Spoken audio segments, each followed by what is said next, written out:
आप सभी का हमारे चैनल में बहुत बहुत स्वागत है। मेरा नाम प्रकाश यादव है और आप हैं योगेश पटेल जी। नमस्कार दोस्तों। आज का जो टॉपिक है ना वो सबसे इम्पोर्टेंट है। मतलब कहने को तो सभी लोग जानते हैं, मतलब अगर मैं बात करूँ ना तो ये सभी लोग जानते हैं कि यार ये कुछ होता है, पर डिफरेंस क्या है ना, क्या क्या चीज़ें होती है ये हर किसी को नहीं पता होता है।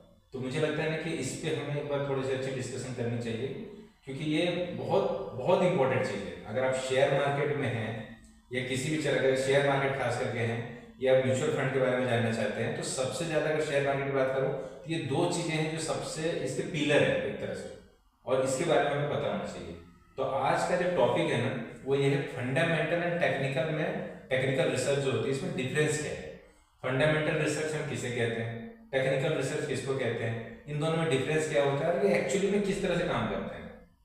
तो सर फंडामेंटल टेक्निकल में क्या आपको लगता है, किस तरह का डिफरेंशिएट कर सकते हैं? सर देखिए, स्टॉक मार्केट में जैसे ही हम एंट्री मारते हैं, स्टॉक मार्केट हो या आप म्यूचुअल फंड ले लें, आप इंश्योरेंस ले लें, कोई सा भी ऐसी चीज हो जहाँ पर आपको फाइनेंशियल डिसीजंस लेने हैं। हाँ। एक बड़ा कंफ्यूजन रहता है कि मतलब मैं क्या देखूं, एक्चुअली मतलब क्या देखूं, जो कंपनी 20 साल से सर्वाइव कर रही है उसको देखूं, या एक ऐसी कंपनी जो पिछले 1 साल पहले बनी है पर ग्रोथ मतलब आप मानिए अनएक्सपेक्टेड है, मतलब प्रॉफिट उसको पिछले 3 सालों से 40% की कंपाउंडिंग ग्रोथ पे चल रही है, या फिर मैं फंडामेंटली देखूं कि जो कंपनी 30 साल से काम कर रही है। अब मैं जाऊंगा, एक बिजनेसमैन है सर जो ओल्ड एज होगा, इनको 30 साल 40 साल, बड़ा ब्रांड है, अब टाटा ले लें, रिलायंस ले लें, उसके बाद अडानी जी ले लें। अडानी अभी मतलब लोग जानने लगे पर उनका बिजनेस बहुत पुराना है, बहुत 30 साल से 40 साल से वो काम कर रहे हैं। जितने भी कंपनियां ये होगा, इन्फोसिस होगा ये। पर दूसरी तरफ हम देखते हैं जोमेटो, पेटीएम, ओला, कुछ बिजनेस ऐसे हैं जो ईयर ऑन ईयर ओयो अभी 2 साल 4 साल 5 साल में कंपाउंडिंग ग्रोथ दे रहे हैं। अब बहुत बड़ा कंफ्यूजन ये होता है सर कि जब मैं इन्वेस्ट करने जा रहा हूँ तो मैं किस पर जाऊँ। सर देखो, कुछ लोग तो रास्ता ये अपनाते हैं कि मुझे कुछ भी नहीं जानना है, आप सीधा सीधा कोई भी उनके एडवाइजर होते हैं या ऑनलाइन टूल्स से इतने सारे जितने भी टूल्स हैं जो डीमेट अकाउंट ओपन करवाते हैं वही बता देते हैं, तो वहाँ से चुपचाप को देखते हैं, जो वो बताते हैं वो उसको देखते हुए काम कर लेते हैं। टीवी चैनल है, टीवी चैनल में बहुत सारी रिकमेंडेशन आती है, उसको देखते हैं और कर देते हैं काम। पर सर ये एक शॉर्ट ड्यूरेशन, मुझे लगता है कि अगर आपको काम उसमें करना है तो आपको भी उसके बारे में जानना चाहिए। अगर आपको उसके बारे में पता रहेगा, जैसे सुनते हैं कि फंडामेंटल रिसर्च होती है, टेक्निकल रिसर्च होती है, एक और रिसर्च होता है सेंटिमेंटल रिसर्च, उसके बारे में हम लोग बाद में बात करेंगे। बेसिकली आज हम लोग 2 टॉपिक बात करेंगे। अगर मार्केट जो भी कर रहा है सर वो तो भी सेंटिमेंटल पे ही कर रहा है, पर ठीक है, कंपनी वहां से अनाउंस करते हैं और यहाँ सेंटिमेंट लोगों के लो हो जाते हैं। पर वो सेंटिमेंट्स पे आज हम इसलिए नहीं डिस्कस करना चाहते हैं कि हमें नहीं चाहता हूँ कि होश पोछ हो, चीजें क्लियर रहे। फंडामेंटल रिसर्च और टेक्निकल रिसर्च के हम जो लोग कहते हैं कि फंडामेंटल रिसर्च अगर स्ट्रॉन्ग आपका है तो बहुत अच्छा इन्वेस्टर बन सकते हो, या फिर टेक्निकल रिसर्च अगर आपका है तो आप बहुत अच्छे ट्रेडर बन सकते हो। पर कैसे और क्या देखना पड़ता है, फंडामेंटल में किन चीज़ों को देखना पड़ता है, टेक्निकल रिसर्च में क्या सीखना पड़ता है। तो बेसिकली देखो, कोई भी अगर आज आपके पास एक्सपर्ट है, चाहे वो रिसर्चर है चाहे वो एक्सपर्ट कोई भी आपके पास है जो आपको एडवाइस देता है, वो टाइम देते हैं। सबसे पहली बात वो टाइम देते हैं मार्केट में, वो समझते हैं, उन लोग पढ़ाई करते हैं, इसकी पढ़ाई भी होती है, सब कुछ होता है। पर पढ़ाई एक ही होता है ना कि पढ़ाई तो करनी है, पर पढ़ाई करनी किसकी है, बेसिक चीज़ें कुछ तो पता हो। तो आज हम आपसे यही बात करेंगे कि यार ये फंडामेंटल रिसर्च में आपको क्या देखना चाहिए, टेक्निकल रिसर्च में क्या देखना चाहिए, बेसिकली इनके इम्पैक्ट कैसे पड़ते हैं और कहाँ पे आप इसको देख सकते हैं, वो सारी चीजें हम डिस्कस करेंगे। मतलब इस वीडियो में आज हम क्लियर करेंगे कि आपको फंडामेंटली देखना है, हाँ, ये टेक्निकल देखना है, और आपको कौन सा एनालिसिस करना चाहिए। हाँ, ये भी आपको पता रहेगा कि आप किस तरह के पर्सन हैं, जिसके लिए कौन सा सूटेबल है, फंडामेंटल कौन देखते हैं और टेक्निकल किसके लिए देखना होता है, तो हम लोग उस पर बात करेंगे। हाँ, वीडियो के अंत में फिर आप मतलब क्लियर हो जाएंगे कि मुझे किस मोड में आगे जाना है। क्योंकि आप समझिए कि ऐसा नहीं, दोनों का इंपॉर्टेंस अपनी जगह पर बहुत है। आप कहें मैं फंडामेंटली ही काम करता हूँ तो आपका ड्यूरेशन इंट्राडे वर्किंग नहीं कर पाएंगे। अगर आप कहें मैं टेक्निकल ही काम करता हूँ तो आप लॉन्ग टर्म के ओरिजिन में फेल हो जाएंगे। तो मिक्सअप करके ही काम करना पड़ेगा। नहीं, ये बहुत इंपॉर्टेंट है, क्योंकि अगर आपको नहीं दोनों का आइडिया होगा ना, आप लंबे समय तक नहीं चल पाएंगे, क्योंकि दोनों का ना एक अलग ही नजरिया है। फंडामेंटल रिसर्च जो होते हैं वो हर किसी के लिए नहीं होता है, पर वो सबके जो इन्वेस्टमेंट होता है, पोर्टफोलियो होता है, उसमें इम्पैक्ट डालता है। मतलब बेसिकली आप अगर अपना पोर्टफोलियो क्रिएट करना चाहते हैं तो आपका फंडामेंटल स्ट्रॉन्ग होना चाहिए, फंडामेंटल रिसर्च जो है वो आपको पता होना चाहिए। अब ये होता कैसे है किस तरह से होता है। तो बेसिकली कुछ चीजें हम लोग बात करते हैं। फंडामेंटल रिसर्चर की अगर मैं बात करूँ, नेचर की बात करूँ ना, तो वो उनके लिए होता है सर जो लंबे समय के लिए मार्केट को देखते हैं। सर टेक्निकल अपन पहले डिस्कस करते हैं, क्योंकि टेक्निकल मुझे लगता है फंडामेंटली का जो स्कोप है ना सर, हाँ वो बड़ा बहुत बड़ा। तो अपन मुझे लगता है टेक्निकली, क्योंकि अगर टेक्निकल थोड़ा सा समझ में आ गया हाँ। तो फंडामेंटल को मिलेगा बेस, क्योंकि अगर मैंने अपन ने फंडामेंटल बता दिया फिर ये टेक्निकल हमारे यूजर्स को समझ में आएगा नहीं ज्यादा।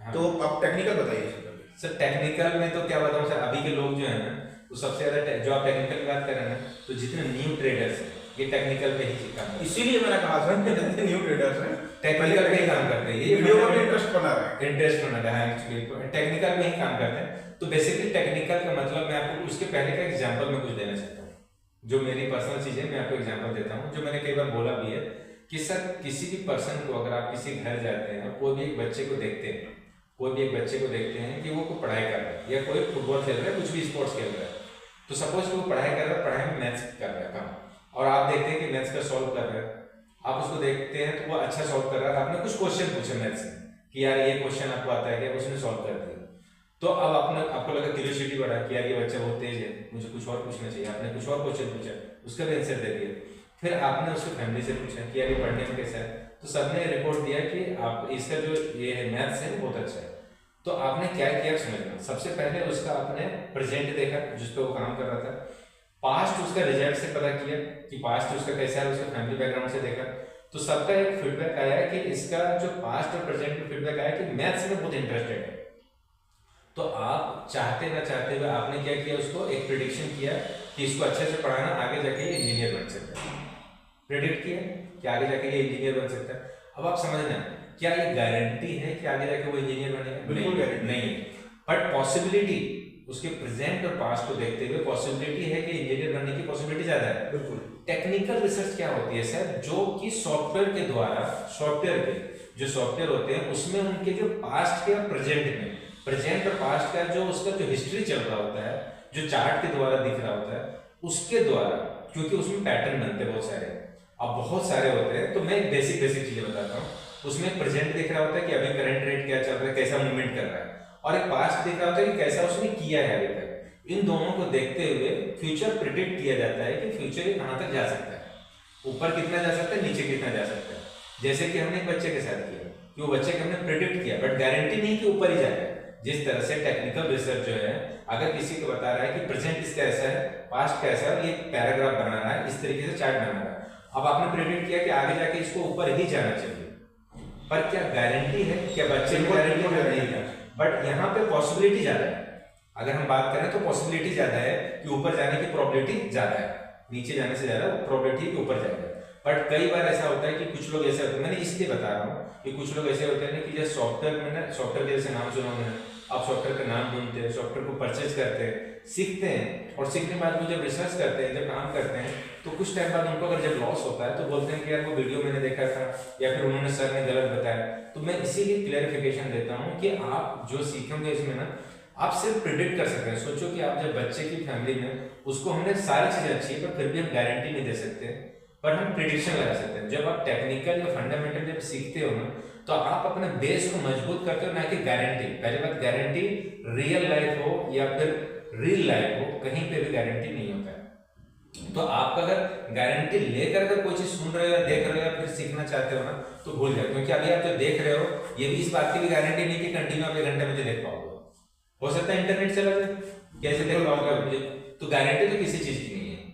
बट हाँ, अगर आप सही तरीके से किसी चीज को सीखने की कोशिश करोगे तो लॉस होने की प्रोबेबिलिटी कम हो जाएगी, आप कम से कम लॉस क्लियर करोगे। तो टेक्निकल का मुझे बेसिक मैंने आपको बताया कि उसमें चार्ट के द्वारा देखा जाता है, जो सॉफ्टवेयर होते हैं, अब अलग अलग कंपनी के अलग अलग सॉफ्टवेयर होते हैं, बट सबका पैटर्न एक ही चीज होता है समझने का, कि उसमें कुछ पैटर्न वो क्रिएट करता है जो आपको चार्ट के द्वारा दिखाता है, और वो चार्ट में कुछ डिजाइन ऐसा करता है जो कि आगे का प्रिडिक्शन आप क्रिएट कर सकते हो, प्रिडिक्शन को आप लगा सकते हो कि आगे उसको किधर जाना चाहिए। जैसे जो बहुत सारे टूल्स होते हैं, तो मुझे तो ये समझ में आता है कि इस तरीके से कर सकते हैं।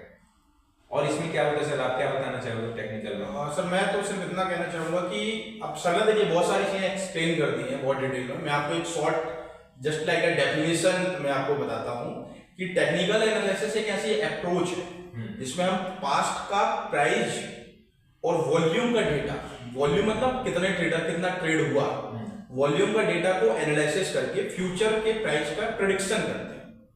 मींस पास्ट में जो चीजें हुई हैं उसके प्राइस के पास्ट के प्राइस मूवमेंट वॉल्यूम के डेटा को एनालाइज करते हैं और फ्यूचर के प्राइस का प्रेडिक्शन करते हैं। टेक्निकल एनालिसिस बेसिकली आप मानिए कि इंडिकेटर्स, चार्ट और पैटर्न्स पे ही बेस्ड होता है। यहाँ पे किसी प्रकार की न्यूज या कंपनी के प्रॉफिट लॉस इसमें इन सारी चीजों का कोई महत्व नहीं अभी जो न्यूज चल रहा है या बाकी सारे जो चल रहे हैं इसमें कोई फर्क नहीं पड़ता है कि कंपनी ने क्या मीटिंग लाया क्या लिया है, वो अलग पैटर्न हो गया। बट आपको यहाँ पे ना देखो, जो अब आप समझ रहे हैं कि टेक्निकल रिसर्च किसके लिए होता है, उसके लिए होता है जो शॉर्ट ड्यूरेशन के लिए, जैसे कि ट्रेडर इंट्राडे बेसिस पे जो ट्रेडर्स होते हैं या फिर बीटीएसटी का काम करते हैं या एसटीबीटी काम करते हैं या तो फिर जो शॉर्ट ड्यूरेशन के लिए करते हैं। शॉर्ट ड्यूरेशन मतलब 5-7 दिन 10 दिन के लिए अगर कोई काम करना चाहता है तो इनके लिए बेस्ट होता है कि आप टेक्निकल रिसर्च पे ज्यादा फोकस करें, क्योंकि टेक्निकल रिसर्च जो होता है वो करंट मूवमेंट पे काम करता है, इंस्टेंट मूवमेंट पे। वो चार्ट होता है, चार्ट को आप देखो, पैटर्न बनाता है, वो बहुत सारे पैटर्न बनाता है। नाम लूंगा तो कंफ्यूजन आएंगे आपको कि पैटर्न का मैं नाम लूंगा तो कंफ्यूज हो जाओगे कि यार वो कैसे होता है। बट आप बस इतना ओवरऑल समझना है कि उसमें पैटर्न जो होता है, बहुत सारे पैटर्न का नाम है। नाम इसलिए जो रिसर्चर जिन्होंने इनको बनाया है उन्होंने आपको समझाया और अपना एक नाम दिया, जो अगर जैसा कभी भी वो इस तरह का पैटर्न बने तो आगे का आपको पता है कि वो ऊपर जाएगा या नीचे जाएगा। कुछ टूल तो सब बता सकते हैं, जैसे कैंडलस्टिक चार्ट बनते हैं, कैंडलस्टिक चार्ट, मूविंग एवरेज बनता है। कैंडलस्टिक चार्ट प्राइस के मूवमेंट को विजुअलाइज करता है कि प्राइस कहां जा रहा है। हाँ ठीक है, मूवमेंट मतलब फ्लक्चुएट हो रहा है प्राइस। RSI का मूविंग एवरेज होता है तो प्राइस का ट्रेंड कंफर्म कर। देखिए आप मूवमेंट और ट्रेंड में अंतर है। मूवमेंट मतलब इंस्टेंट कहां अप जा रहा है, डाउन जा रहा है, क्या जा रहा है। ट्रेंड मींस प्रीवियस से देखिए वो किस ट्रेंड में, अप ट्रेंड पकड़ा हुआ है, डाउन ट्रेंड पकड़ा हुआ है, कोई साइड वाइज चल रहा है, मतलब या ऊपर भी नहीं जा रहा है, रेंज बाउंड हो रहा है, रेंज बाउंड हो रहा है ना। RSI होता है, ये ओवरसोल्ड की कंडीशन बताता है। MACD होता है, ये ट्रेंड वोलेटिलिटी, मतलब ये कुछ टूल्स हैं जो आप डिटेल में जब हम सारे टॉपिक पढ़ेंगे टेक्निकल एनालिसिस वहां पे हम डिस्कस कर सकते हैं। अभी सिंपल अगर हम बात करें तो सबसे शुरुआत अगर करते हैं तो टेक्निकल रिसर्च में सबसे पहले जो आपको दिखता है वो सपोर्ट एंड रेजिस्टेंस दिखते हैं। दो सपोर्ट, आप जब चार्ट खोलेंगे तो आपको दिखेगा, दो सपोर्ट दिखेगा, दो रेजिस्टेंस दिखेगा। तो सबसे पहले तो रेजिस्टेंट और सपोर्ट के बारे में थोड़ा समझ लें कि रेजिस्टेंस क्या होता है और सपोर्ट क्या होता है, क्या टूटने से या क्या चीजें होने से आपको क्या इम्पैक्ट पड़ता है। तो सबसे पहली बात आप समझना है कि सपोर्ट हमेशा नीचे रहेगा, नीचे हमेशा जो रहता है उसको सपोर्ट कहते हैं, ऊपर वाले को रेजिस्टेंस कहते हैं। जैसे ये अगर हम यहाँ पे हैं, ये इस फ्लोर पे हम बैठे हुए हैं, अगर ये जमीन है, अगर यहाँ पे जमीन, जैसे मैं फर्स्ट फ्लोर पे हूँ, ये अगर छत टूटती है, सपोज ये टूटती है, तो हम दोनों कहाँ नीचे जाएंगे कि ऊपर जाएंगे? ऑब्वियसली कि नीचे गिरेंगे, प्रोबेबिलिटी ज्यादा है। पर क्योंकि हम इंसान है तो हम प्रेडिक्ट कर सकते हैं कि नीचे गिरेंगे।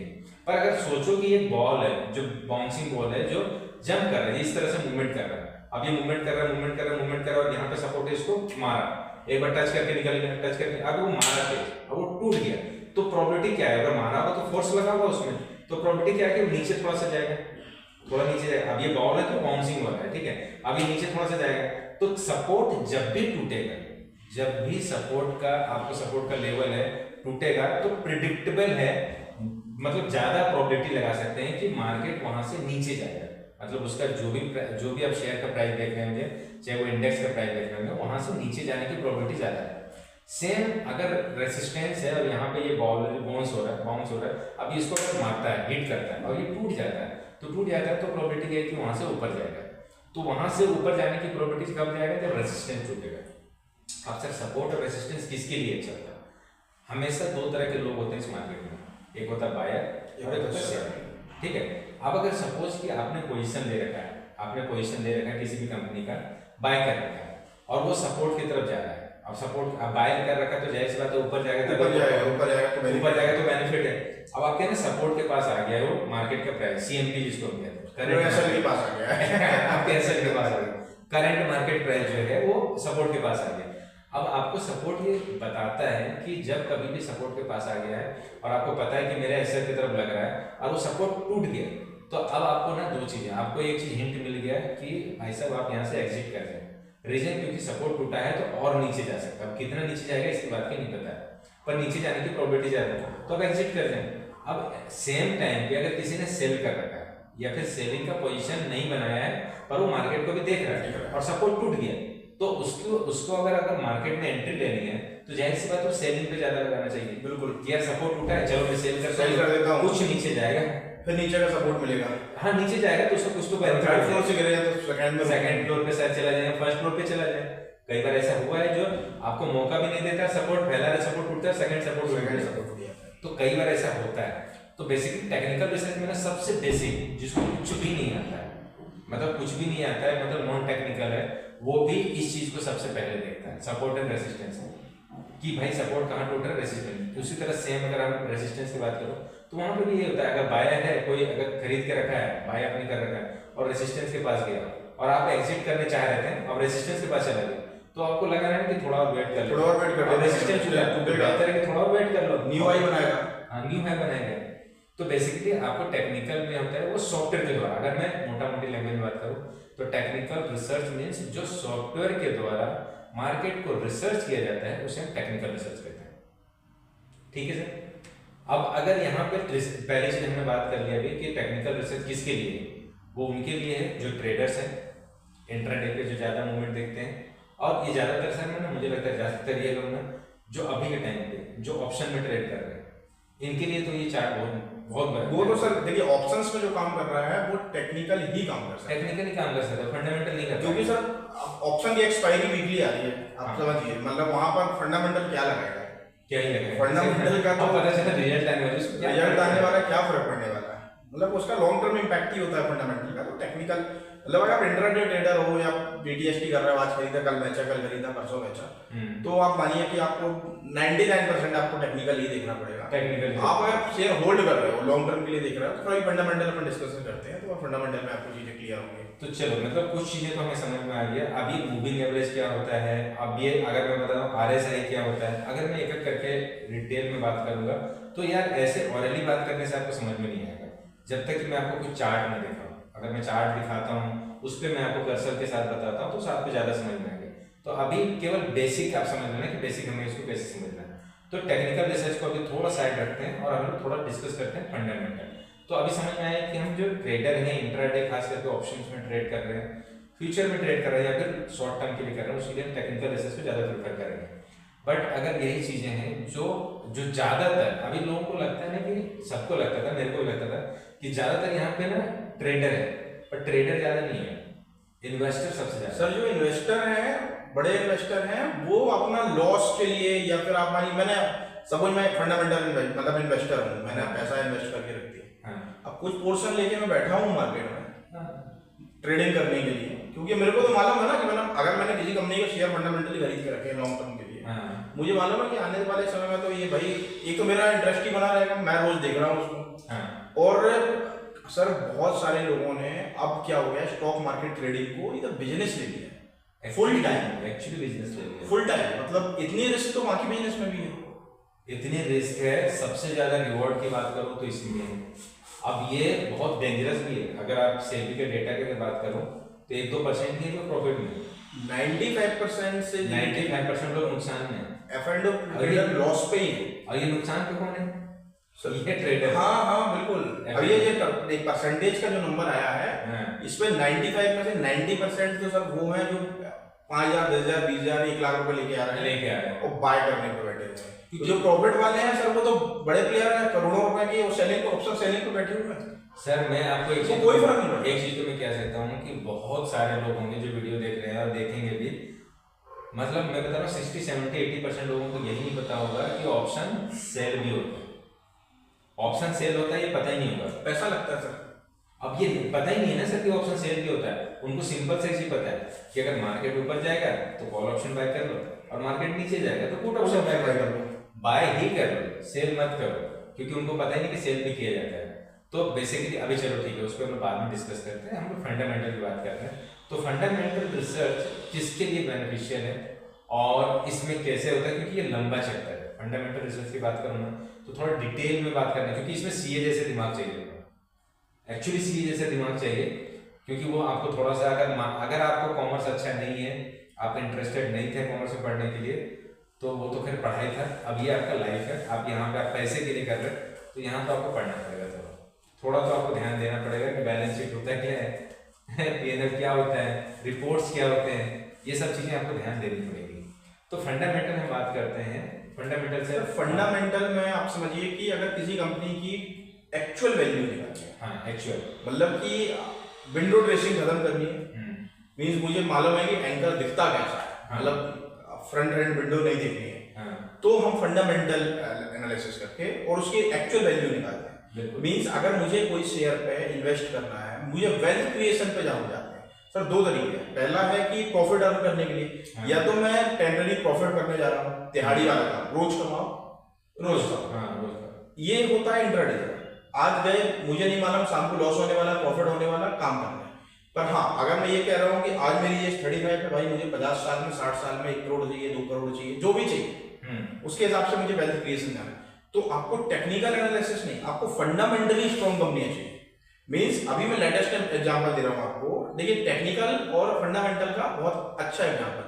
अब मैं ओला सर, ओला का शेयर भी आप देख रहे होंगे, टेक्निकली अगर आप देखेंगे या फंडामेंटली, स्टार्टिंग हुई, लोगों ने कहा बहुत ऊपर है, कंटिन्यूअसली गिर रहा है। अगर अब मैं पूरे अपनी पूंजी, जमा पूंजी ओला में इन्वेस्ट कर कि भाई मुझे इस पर वेल्थ क्रिएशन होगा, तो 90% चांसेस है कि नहीं होगा सर। पर वही शेयर उठा के मैं टाटा में इन्वेस्ट कर दूं या मैं रिलायंस को ले लूं, और मैं इतनी बड़ी कंपनी में भी नहीं जाता, मैं तो इन्फोसिस ले लिया, 300 250 300 रुपए का शेयर है, मैंने 300 200 250 के आसपास ट्रेड हो रहा है अभी, उड़ा के कर दिया। 40 साल का रिकॉर्ड है, फंडामेंटली स्ट्रॉन्ग कंपनी है। तो अब ये दोनों में फंडामेंटल और टेक्निकल में ये अंतर है। टेक्निकल मुझे ये समझा रहा है कि आप ओला में इन्वेस्ट कीजिए, ओला ने एक दिन में पैसा डबल किया, आईपीओ आया था, एक दिन में पैसा डबल, बिगेस्ट, मतलब ऐसा हो गया था कि आईपीओ पैसा डबल कर दिया, डबल से ज्यादा हो गया था। अब टेक्निकल देखो तो बेस्ट है, मतलब एक दिन में पैसा डबल। अगर टेक्निकल चार्ट, अब यार चार्ट में आपको क्या दिखेगा, क्या दिखेगा उस दिन का, एक दिन का चार्ट में आपको कुछ नहीं समझ में आएगा, आज का लॉन्च हुआ है तो कुछ नहीं दिखेगा आपको, पर तो टेक्निकल तो अब जीरो है, जीरो है। पर ये लॉटरी सिस्टम है कि सीधे पैसा डबल। अब मैंने कहा कि नहीं, ये तो भाग रहा है 50 रुपए चल रहा है अभी, 150 130 रुपए का शेयर 50 रुपए चल रहा है, मतलब आपकी जमा पूंजी को वो 70% गिरा चुका है। अब इस पार्ट में हम कहेंगे कि टेक्निकल नहीं, तो जब भी वेल्थ क्रिएशन की बात आएगी तो आपको एक्चुअली वैल्यू देखनी पड़ेगी किसी शेयर की, तो आपको फंडामेंटल एनालिसिस करना। अब उसके अंदर करना क्या होता है, अब बैलेंस शीट हो गई, ग्रोथ देखनी है उसकी, तो सबसे पहले तो उसके आप सबसे पहले ये करो कि एनएससी की वेबसाइट पे जाओ, उस कंपनी को सबसे पहले आपको सर्च करो, जिस कंपनी का आप फंडामेंटल रिसर्च करना चाहते हैं, आप उसके लिए सारी चीजें सबसे पहले तो स्टार्ट करो, उसके प्रॉफिट का जो रेशियो होता है ना, जिसको देखने के लिए रिपोर्ट्स, जिसको हम देखते हैं रिपोर्ट्स बोलते हैं, तो बेसिकली उसके बैलेंस शीट को देखो कि ये किस बेसिस पे ग्रो कर रही है, प्रॉफिट ग्रोथ क्या है, प्रॉफिट क्या ग्रोथ है इसका, कितने बेस किस तरह से बढ़ रही है, वो बढ़ भी रही है कि घट रही है, या फिर बढ़ घट रही है, जैसा भी हो रहा है। तो उसका पास्ट का कम से कम 5 से 10 साल का आप उसका पास्ट का डेटा देंगे। उसके बाद उसके जो रिपोर्ट्स होते हैं, क्वार्टरली जो एजीएम होता है, इसके एजीएम के रिपोर्ट जो आते हैं, क्वार्टरली रिपोर्ट जो आते हैं, ईयरली रिपोर्ट को भी देखना है, क्वार्टरली रिपोर्ट को भी देखना है। तो क्वार्टरली रिपोर्ट को देखना है कि अभी नया क्या कर रही कंपनी, अभी जो एक क्वार्टर में उन्होंने बिजनेस किया है वो कैसे बिजनेस किया, उसका रिजल्ट कैसा रहा, वो डिविडेंड कितना डिक्लेयर करती है, कितना डिविडेंड बांटती है, या बांट भी रही है कि नहीं बांट रही है। तो बेसिकली आपको ना पूरा फंडामेंटल में जो हम अकाउंट्स में पढ़ा करते थे, जो हम चीजें सुना करते थे, देखा करते थे कि यार ये चीजें बैलेंस शीट होता है जिसको कंपनी का करोड़ों में होता है, उसको हमें देखना पड़ता है, वो हम हिसाब लगाते थे, कभी कभी कैलकुलेटर में भी नहीं आता, वो रियल में आपको देखना पड़ेगा। रेवेन्यू ग्रोथ और प्रॉफिट ग्रोथ, सर कई बार क्या हो जाता है, अब मैं एक कंपनी, मतलब मैं वो नाम याद नहीं आ रहा, उस कंपनी में क्या हो रहा है, प्रॉफिट रेगुलर बढ़ रहा है, ठीक है, पर रेवेन्यू इंक्रीज नहीं हो रहा, मींस उसकी सेल्स इंक्रीज नहीं हो रही है, पर हर year on year profit increase होती है। अब इसको मैं कहूँ फंडामेंटल एनालिसिस के हिसाब से तो कंपनी अच्छी है, तो कंपनी अच्छी नहीं है। क्यों अच्छी नहीं है, कंपनी की सेल्स बराबर थी, कंपनी मतलब 100 रुपए की सेल्स कर रही थी, वो कर रही थी, कंपनी की सेल्स ग्रोथ नहीं हुई तो कंपनी ने अपने प्लांट बंद कर दिए, इलेक्ट्रिसिटी खत्म हो गई, लेबर खत्म हो गई, बहुत सारे प्रोडक्ट खत्म हो गए, एक्सपेंसेस खत्म हो गए, अब प्रॉफिट इंक्रीज हो गया। तो फंडामेंटली हमको रेवेन्यू ग्रोथ और प्रॉफिट दोनों देखनी पड़ेगी कि दोनों है। उसके बाद डेट इक्विटी रेशियो, मींस मुझे इक्विटी क्या है, कंपनी की इक्विटी के साथ अगेंस्ट में जो उसकी संपत्ति है, उसके अगेंस्ट में उसके ऊपर लोन कितना है, कर्जा कितना है। उसके बाद रिटर्न ऑन इक्विटी, मींस अगर कंपनी की वर्थ मान लो 100 करोड़ रुपए की है, अब उस पर रिटर्न कितना निकल के आ रहा है साल का, भाई 100 करोड़ है तो 2 करोड़ आ रहा है, 1 करोड़ आ रहा है, या माइनस में जा रहा है, कई बार माइनस में जा रहा है।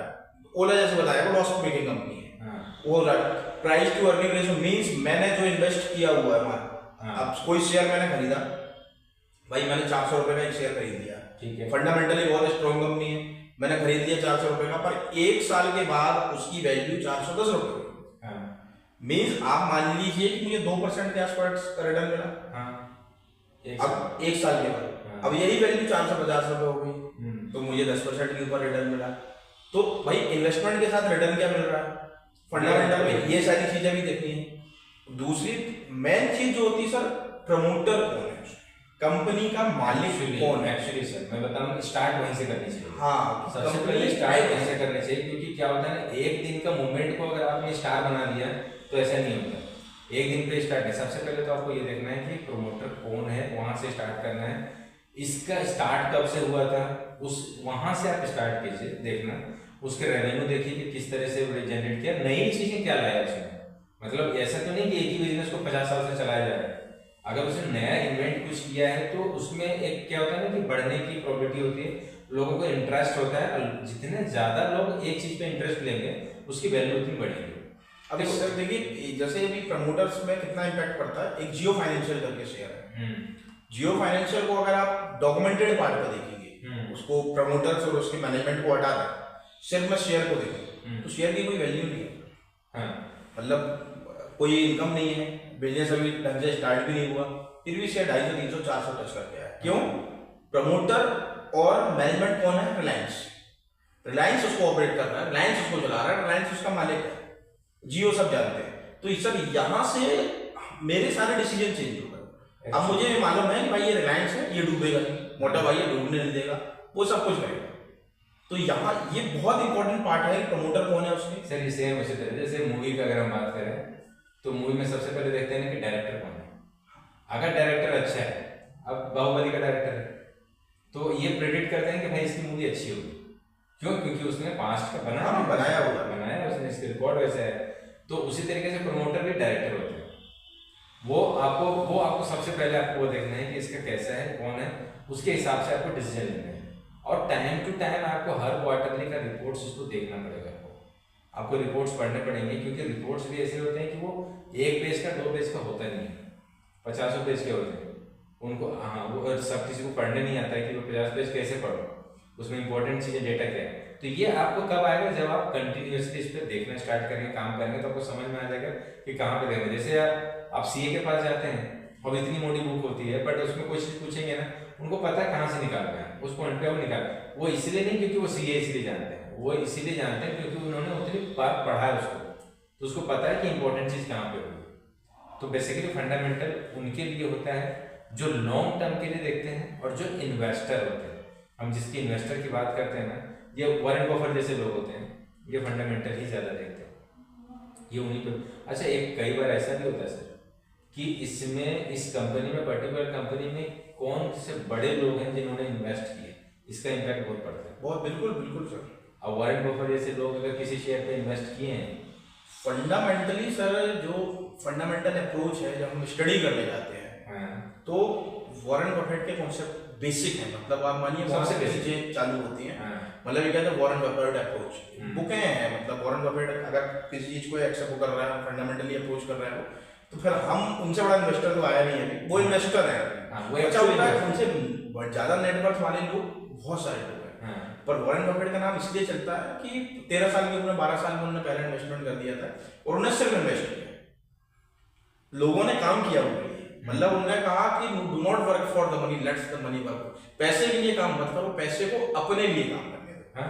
आप इन्वेस्ट करो सर, वो बेटर है। आपको देखो, अगर आपको समझ में नहीं आ रहा कि मुझे क्या काम करना चाहिए, आप बड़े बड़े कंपनी में अपना शेयर लगा दो, अपने इन्वेस्टमेंट उनको काम करने दो, आपका जब वो ग्रो करेंगे आप भी ग्रो करेंगे।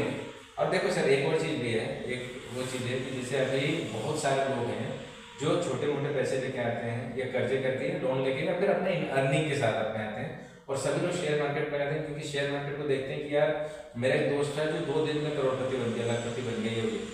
आप सोच के देखो जरा, इमेजिन करो, क्या ये बात बड़े बड़े वॉरेन बफेट जैसे लोगों को नहीं पता होगा, क्या रिलायंस की कंपनी को ऑनर को नहीं पता होगा कि यार इस तरह कर सकते हैं? अगर ये इतने ही होता, इतना जेन्युइन और इतना ईजी होता है, तो लोग इतने कंपनियां, फैक्ट्री। मेरा एक फ्रेंड है, आप मानिए ड्रीम 11 कॉन्सेप्ट बहुत अच्छा चल रहा है लॉटरी से। सर वो तो बहुत डेंजरस चीज है, बहुत डेंजर। वो मैं आपको बताया ना कि शॉर्टकट के उसमें बता रहा हूँ मैं आपको कि एक दिन मेरी 1 करोड़ रुपए की लॉटरी लगेगी, मतलब मेरा फर्स्ट नंबर आएगा। रोज 40-50 टीमें बनाता है वो बंदा सर, 2.5 से 3 लाख रुपए की टीमें आज तक अभी तक बना चुका है। पूरा पैसा डूब चुका है, हाथ में कुछ नहीं आया, नहीं है, पर वो जुनून अभी भी खत्म। मुझे लगता है वो एक समय आएगा ये 30-40 लाख दे चुके होंगे सर उस पर फिर उस दिन उनके 25 लाख रुपए फंसेंगे और वो 25 लाख जैसे ही मिलेंगे वो उड़ा देंगे, चलो कार खरीद लेते हैं। चलो उनको ये समझ में नहीं आ रहा कि शॉर्टकट नहीं होता। सर इतना आसान होता ना, अगर इतना आसान होता ना तो लोग सारी चीजें, हमारे पास तो 1 लाख रुपए है, 2 लाख रुपए है, 5 लाख रुपए है, पर जो इतना अगर होता तो यार हमारे जैसे लोग अरबों रुपए एक बार में लगा देंगे, करोड़ों रुपए एक बार में लगा देंगे, एक ही दिन में स्टार बन जाएंगे, बैठ के आराम से खाएंगे या दूसरी बिजनेस खोल लेंगे। उनको करना ही क्यों, इतना क्यों टावर लगा रहे हैं, क्यों इतना मेहनत कर रहे हैं? तो बेसिकली देखो, अगर आपको छोटा मोटा अगर ट्रेडर बनना है ना अगर आपको, तो हमेशा इस बात का मेरा ये मानना है कि आप आपके जो भी इन्वेस्टमेंट है उसका मैक्स टू मैक्स 10% आप ट्रेडर के लिए करो, बाकी 90% आपको ना इन्वेस्टर की बनना चाहिए। 10% है जिसमें आप ट्रेडिंग के लिए काम करो कि ठीक है ट्रेडिंग है, देख लेता हूँ ये चीजें, उसमें भी देखो अगर आपको समझ नहीं हो, चीजें नहीं हो, अगर आपके पास अच्छा नॉलेज नहीं हो तो फिर आपको डूबने की चांसेस ज्यादा है। और मिलने को तो सर एक ये बोलता है कि ऐसा कैसे, मैंने तो एक दिन में ऐसे कमाया था, मैंने देखो एक बात है, आप रोड पे जा रहे हो और अचानक आपको 2 लाख रुपए मिल गया, तो क्या आप इसको अर्निंग बोलोगे कि मेरी अर्निंग है 2 लाख रुपए? या तो फिर आप ये बोलोगे कि मुझे डेली मिल जाएगा 2 लाख रुपए? नहीं मिलेगा। लकली कभी भी चीजें कुछ भी होता है, पर इसका मतलब नहीं कि वो परमानेंट होगा, ऐसा नहीं होता। तो आपको इस बात को तो पता होना चाहिए कि भाई गवर्नमेंट भी sir income tax return file करने जाती है तो स्पेकुलेशन इनकम होती है, मतलब सट्टे की और आकस्मिक आय। आकस्मिक है, तो ये जो 2 लाख रुपए ये रोड़ा मिल गया ये आकस्मिक आय है। हाँ, तो आकस्मिक आय अर्न नहीं की जाती, वो मिल जाती है, मतलब उसके लिए एफर्ट नहीं लगाने होते कि नहीं मुझे आकस्मिक आय चाहिए। आप फिर से करके बता दो, मेरा जो चलिए रिवर्स लो, फिर से तो ऐसा है, चलो ड्रीम 11 में लगा रहे हो, यहाँ लगा रहे हो, एक टीम बना रहे हो, इतना पैसा। यार लोग इतने पागल हो रखे हैं ड्रीम 11 के चक्कर में, एक टीम बनाते नहीं है। सर बताया ना 40 टीम बना रहे वो क्यों, कहीं तो लगेगा, 2.5 से 3 लाख रुपए लगा चुके हैं, कहीं तो लगेगा। 2.5-3 लाख का ड्यूरेशन सर 4 महीने ही है, मतलब ऐसा नहीं है। हाँ, सारा काम छोड़ के आज तो मिलेगा पैसा, आज तो 3 करोड़ कर दिए ना, अब तो 3 करोड़ कर दिया, तो जिस दिन मिलेगा उस दिन पहले 2.5 लाख निकालेंगे अपना, फिर यूज करेंगे। देखो कभी ऐसा नहीं होता है, तो ये वाला चीज पे अगर आपको जाना है तो आप तो जाएंगे ही, उसमें तो कोई रोक नहीं सकता। पर हाँ, अगर आपको सही तरीके से करना है, मार्केट को लंबे समय के लिए देखना है, अगर आप देख रहे हो तो आपको ये नॉलेज ले लो, आप थोड़ा समझ लो कि मुझे बेसिकली किन चीज़ों ध्यान रखना है। तो अभी तो मैं 2 चीज़ें बात करता हूँ, फंडामेंटल और टेक्निकल। तो फंडामेंटल बहुत बेस है, बहुत इंपॉर्टेंट है, क्योंकि फंडामेंटल वो है जो आपको लंबे समय तक ले जाएगा। टेक्निकल, आपको टेक्निकली साउंड होना चाहिए, चार्ट के बारे में पता होना चाहिए, चार्ट रीड करना आना चाहिए, चार्ट में जितने तरह के फॉर्मूले लगते हैं फॉर्मूला लगाना आना चाहिए, फॉर्मूला क्या इंपैक्ट पड़ता है उसके बारे में। और ये बहुत टफ नहीं है, ऐसा नहीं कि आपको नहीं आएगा, ये आपको जब आप यूज करेंगे ना, डेली आप यूज करेंगे और अपने प्रिडिक्शन आप खुद लगाएंगे। जब तक अपने प्रिडिक्शन खुद नहीं लगाएंगे ना वो चार्ट के द्वारा, तब तक आप खुद नहीं सीख पाएंगे। तो आपको खुद ही ये लगाना पड़ेगा, देखना पड़ेगा, उसके बाद आप सीख जाएंगे। बेसिकली क्या है, फंडामेंटल एनालिसिस का जो गोल होता है सर, एक अच्छे प्राइस पर स्ट्रॉन्ग कंपनी को पता करना, उसका प्राइस का मतलब उस पर्टिकुलर शेयर की वैल्यू निकालना, ताकि लॉन्ग टर्म में वेल्थ क्रिएट की जा सके। हाँ। पर अगर आप प्राइस मूवमेंट का बेनिफिट लेना चाहते हैं तो फिर आप टेक्निकल लेंगे। इंट्राडे काम कर रहे हैं, भाई प्राइस ऊपर जा रहा तो मैंने खरीद लिया, नीचे आ रहा तो मैंने बेच दिया, सीधा कॉन्सेप्ट है। वहां पर दिमाग नहीं लगाना है कि भाई कंपनी क्या, मुझे कंपनी के नाम से भी कोई लेना देना नहीं। अगर कोई बी ग्रेड कंपनी में सर, बीएससी की बी ग्रेड कंपनी, जिसमें मूवमेंट वॉल्यूम बहुत अच्छा है, एक दिन में 20% अप डाउन हो रही है, तो टेक्निकल के लिए आपने दिखाया था। हाँ सर, वो परसों का जो कल का जो शेयर बताया था मैंने आपको, वो शेयर BSE 500 में सबसे ज्यादा लूजर शेयर रहा है, 48% टूटा है वो शेयर। तो वो लूजर शेयर रहा, उसका न्यूज में भी आया है, वो मुझे समझ ना 48% कैसे टूट गया है। तो ये चलती मार्केट में तो नहीं टूट सकता, नहीं टूटा, वो ओपनिंग ही सर उसकी 30-40%, क्योंकि सारा धंधा उनका यूएस में, ये प्रॉब्लम। अगर आपको फंडामेंटल स्ट्रॉन्ग है ना, तो क्राइसिस के टाइम पे जब ऐसी चीजें जब बहुत ज्यादा मार्केट को जब गिरना होता है ना, तो उस टाइम पे आप थोड़ा बचे हुए रहेंगे, अगर अच्छी कंपनी में लगा रखे उतना दिक्कत नहीं होगा। और अगर ऐसी कंपनी जो एकदम से भागते हैं ना, वो ऐसे टाइम पे सबसे ज्यादा नीचे गिर जाते हैं, जो पता भी नहीं चलता। तो फंडामेंटली बेसिकली आपको जानना चाहिए और कंपनी के बारे में पढ़ना स्टार्ट करो, कंपनी के बारे में जानना स्टार्ट करो कि वो कंपनी कैसे काम कर रही है, क्या कर रही है। अच्छा एक बात बताओ, ये जो अभी हमने डिस्कस किया था कि यार प्रोमोटर जो होते हैं, प्रोमोटर बेसिकली किसको बोलेंगे, प्रोमोटर मतलब कौन? प्रमोटर सर जो आप समझिए कि एमडी का जो बिजनेस को स्टार्ट किया है, जिनने बिजनेस को आगे लेके आए हैं, जिनने बिजनेस, प्रमोटर को मतलब प्रमोट किया। सपोज मैं बिजनेस चालू कर रहा हूँ, मैं इनिशियली उसको फर्स्ट स्टेप ले रहा हूँ। हाँ मतलब जो पहला ओनर पहली बार ओनर ही हो, बट पहली बार जिसने कंपनी को बनाया है वो प्रोमोटर होता है। और प्रोमोटर ही डिसाइड करता है कि उस शेयर से वैल्यू क्या होना चाहिए, कितना आगे बढ़ना चाहिए, क्या चाहिए, जो भी डिसीजन मेकिंग होता है। बिल्कुल। अच्छा एक चीज हम लोग देखते हैं फंडामेंटल जब रिसर्च करते हैं तो उसमें एक चीज और हम लोग देखते हैं फेस वैल्यू का। फेस वैल्यू जो एक्चुअल प्राइस अभी 400, 500, 4000 चल रही है, बट फेस वैल्यू 2 रुपये, 10 रुपये, 5 रुपये। ये फेस वैल्यू होता क्या है?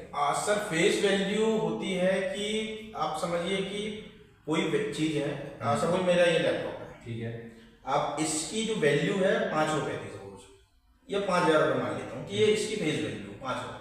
पर जब मैं इस पे वर्किंग हुई, ये बढ़ता गया, इसकी गुडविल जनरेट हुई, रेवेन्यू जनरेट हुआ, मार्केट में नाम हुआ, इसके कारण वो वैल्यू, जैसे कोई शेयर मान लो मैं रिलायंस की बात करूं तो उसकी फेस वैल्यू मान लो 10 रुपए, ठीक है।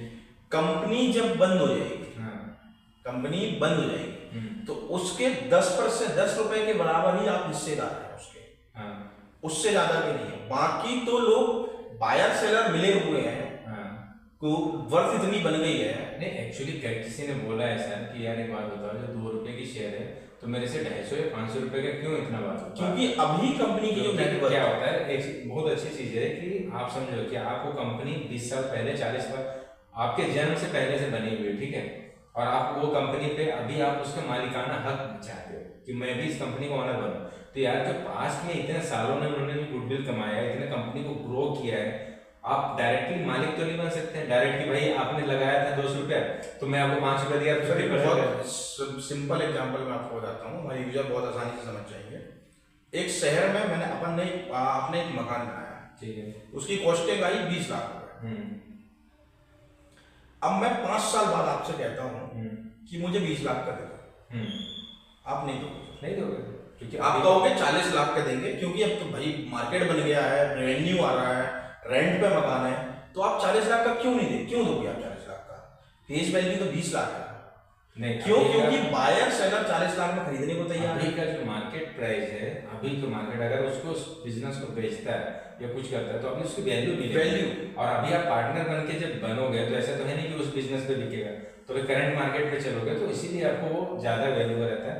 और फेस वैल्यू हमेशा जो स्टार्टिंग में फर्स्ट टाइम जो कंपनी जब वो प्रमोटर जब उसका शेयर्स का प्राइस लॉन्च करती है वो उस टाइम का प्राइस रहता है, जो फेस वैल्यू उसको डिक्लेयर करते हैं कि भाई मैं इसको इस प्राइस का एक्चुअल प्राइस कितना है वो फेस वैल्यू में होता है। और जनरली 2 रुपया, 5 रुपया, 10 रुपया इतनी होता है। अब एक बहुत सिंपल सा क्वेश्चन है कि अपन, अब एक सवाल है कि अब इतनी सारी चीजें होंगी, अब आपको क्या पसंद है, टेक्निकल एनालिसिस या फंडामेंटल? तो ये फर्क पड़ता है, इसका डिपेंड करता है कि आप ट्रेडर बनना चाहते हो इन्वेस्टर्स। देखिए अगर आप डेली बेसिस पे मार्केट को ऑब्जर्व कर रहे हैं, रोज सुबह उठ के आपको चार्ट पसंद है, क्विक ट्रेड पसंद है, मतलब आपकी मैं अब भी कर रहा हूँ, तो आप टेक्निकल पे जाओ। बिल्कुल। अगर आपको बिजनेस एनालिसिस पसंद है, कंपनियों के बारे में जानना पसंद है, उनके रिपोर्ट्स पढ़ना पसंद है, लॉन्ग टर्म विजन देखना पसंद है, प्रमोटर्स के विजन से अपना विजन मैच करना पसंद है, तो आप फिर फंडामेंटल देखो। आपको लंबे समय के लिए करना है, इन्वेस्टर्स बनना है बेसिकली, तो फंडामेंटल ही आपको देखना पड़ेगा।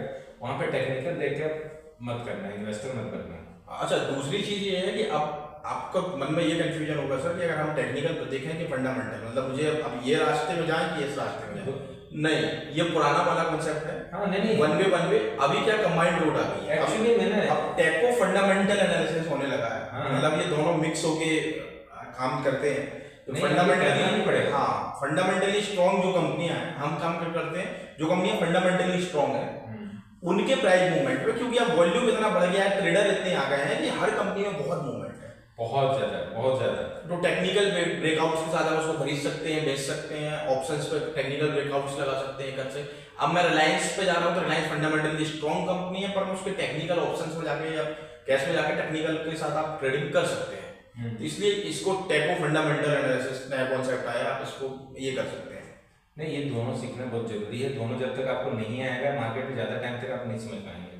आपको अगर लंबे समय के लिए जाना तो ये दोनों चीजें आपको पता होना चाहिए। सीखना दोनों है, बस ये है कि आपका मेन पर्पस क्या है अभी के लिए, उस पर ज्यादा फोकस करना है, और सीखना दोनों है। अगर आप सॉफ्टवेयर आपको चलाना नहीं आएगा, और सॉफ्टवेयर ये ऐसा नहीं कि कोई अलग से आप कहीं पे भी जो भी डीमैट अकाउंट है ना, उस पर भी आपको चार्ट मिल जाएगा। किसी भी तरह का ऑनलाइन डीमैट अकाउंट है या किसी तरह का डीमैट अकाउंट है तो वहाँ पे भी ऑनलाइन आपको, अब कोई ऐसा डीमैट रहा ही नहीं जो आपको ऑफलाइन वाला जो आपको फोन करके करना पड़े।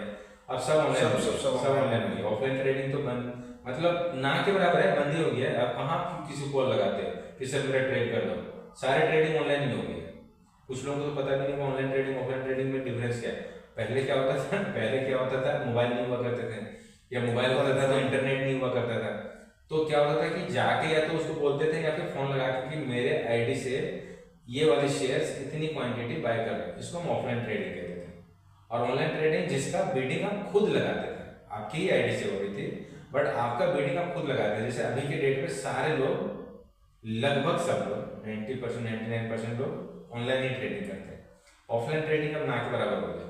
पहले की आप जब इसमें ब्रोकिंग हाउस में अगर आप जाते थे तो क्या क्राउड रहता था, अब नहीं रहता सर, अब नहीं रहता। 5 लोग बैठे हुए। हाँ, मतलब क्योंकि मुझे पता है ना, अकाउंट ओपन करवाने के लिए ना, अगर आपको कैश का अकाउंट कितने सारे 30-40 पेज का रहता था, एक बुकलेट होता था, उस पे कितने ना जाने 40 जगह पे साइन करो, यहाँ पे साइन करो, चेक का फोटो दो, इसका फोटो दो, इसको वो जाके ऑफिस में जमा होता था, ऑफिस स्कैन होता था, अपलोड होता था, फिर कितने दिन बाद फिर वो आईडी जनरेट होती थी।